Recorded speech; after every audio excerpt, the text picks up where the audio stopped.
Assalamualaikum warahmatullahi wabarakatuh. Kami dari kelompok 5 yang beranggotakan saya Andri Mila Sulifa, Fazria Safitri, Ilham Maulana Kahfi, Nuri Farida, Rizka Ismi, dan Siti Sinta Nuria akan menjelaskan materi kami yang berjudul Manajemen Perbankan Rasio Keuangan Bank.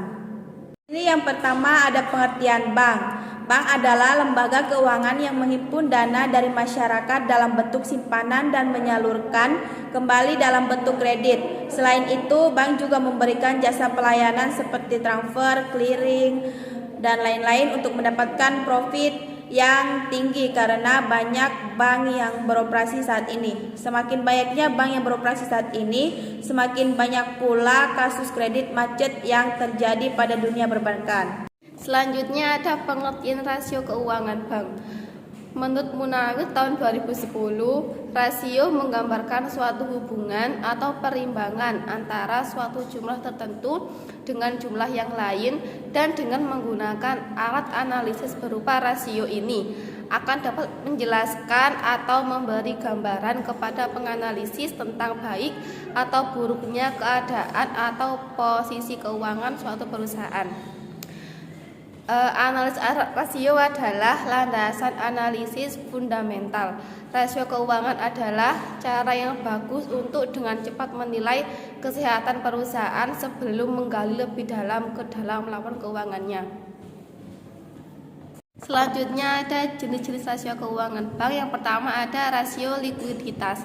Rasio ini mengukur kemampuan perusahaan untuk melunasi hutang jangka pendeknya karena jatuh tempo menggunakan aset lancar atau cepat perusahaan. Rasio ini meliputi yang pertama ada current ratio, yang kedua ada quick ratio, yang ketiga ada rasio masa kerja atau working capital ratio. Selanjutnya rasio solvabilitas, disebut juga rasio leverage keuangan. Rasio solvabilitas membandingkan tingkat utang perusahaan dengan aset, ekuitas, dan pendapatannya untuk mengevaluasi apakah perusahaan dapat tetap bertahan dalam jangka panjang dengan membayar utang jangka panjang dan bunga pada utang. Contoh rasio solvabilitas: yang pertama rasio utang ekuitas, yang kedua rasio utang aset, yang ketiga rasio cakupan bunga. Selanjutnya rasio profitabilitas. Rasio ini menunjukkan seberapa baik suatu perusahaan dapat menghasilkan laba dari operasinya. Jenis rasio profitabilitas yaitu yang pertama margin laba, yang kedua laba atas aset, yang ketiga laba atas ekuitas, yang keempat laba atas modal yang digunakan, yang kelima rasio margin kotor. Baik, yang selanjutnya yaitu rasio efisiensi. Disebut juga rasio aktivitas. Rasio efisiensi mengevaluasi seberapa baik perusahaan menggunakan aset dan liabilitasnya untuk menghasilkan penjualan dan memaksimalkan laba. Rasio efisiensi utama yaitu yang pertama rasio perputaran aset, yang kedua perputaran persediaan, yang ketiga penjualan persediaan. Selanjutnya, cakupan rasio. Rasio ini mengukur kemampuan perusahaan untuk melakukan pembayaran bunga dan kewajiban lain yang terkait dengan utangnya. Jenis rasio ini yaitu yang pertama, rasio perolehan bunga, yang kedua rasio cakupan layanan utang. Selanjutnya rasio prospek pasar, misalnya dividend yield. B rasio P atau E. Yang ketiga laba bersaham. Yang keempat rasio pembayaran.